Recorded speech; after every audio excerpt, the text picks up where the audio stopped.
Vote 2024, with the South Carolina primary 2 days away, an historic issue is finding new relevance in our current political debates. News4Jax reporter Scott Johnson tells us why the Civil War is now a topic of discussion in the race for the White House. It was late December when GOP candidate Nikki Haley is asked a question about the Civil War. I think the cause of the Civil War was basically how government was going to run, the freedoms and what people could and couldn't do. Immediately, headlines crisscrossed the country that she didn't mention slavery, and other candidates, along with President Biden, weighed in. White supremacy. All it is a poison throughout our history. It's ripped this nation apart. It says no place in America. See, there was something I think could have been negotiated, to be honest with you. I think you could have negotiated that. All the people died. So many people died. Well, it was a massive word salad. I still don't understand what she was trying to say with that. Why she would have gone down that road, I don't know. Look, we're Republicans. The Republican Party was founded to oppose slavery. Haley was quick to amend her prior statement. Of course, the Civil War was about slavery. We know that. That's the easy part of it. What I was saying was, what does it mean to us today? But this issue of the Civil War has permeated politics, particularly in recent years. Let's first start at the local level in Jacksonville with the debate over Confederate monuments. Take them down! All the way! Take them down! All the way! It has also been a flashpoint at the state level since the Republican-led legislature and Governor DeSantis pushed to eliminate African American studies. This course on Black history, what's one of the lessons about? Queer theory.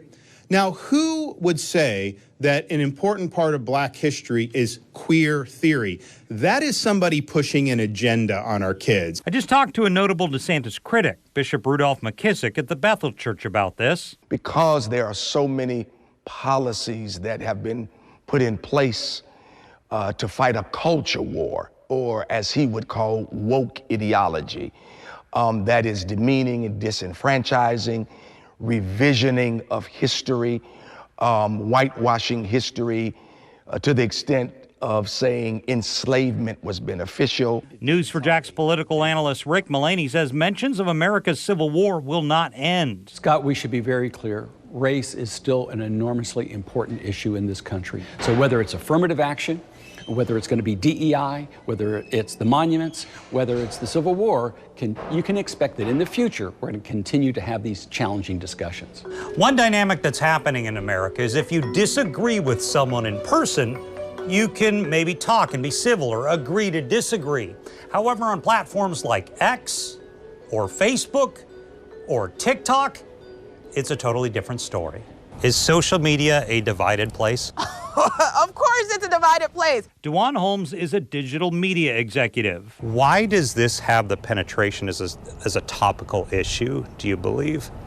Well, I think first and foremost, because of everything that happened January 6th, was that 2021, I think it gave us a real wake-up call of the reality of what could happen when we have such diabolical disagreements in political areas. She says rhetoric online fosters events like that, and it hasn't slowed down.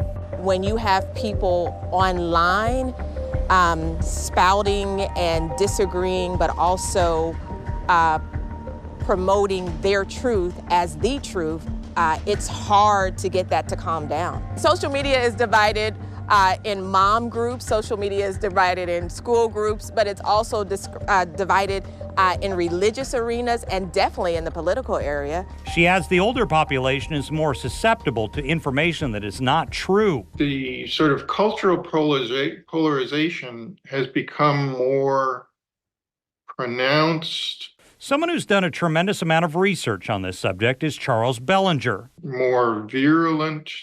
There's sort of less willingness to engage in any sort of reasonable, calm. An author from Texas who teaches graduate level courses on political polarization. People talk about the information silos where people are just exposed, or they expose themselves to news sources that reinforce their own way of thinking, and they aren't exposed to other sources of information that might challenge their way of thinking. He wrote the book Othering, the Original Sin of Humanity.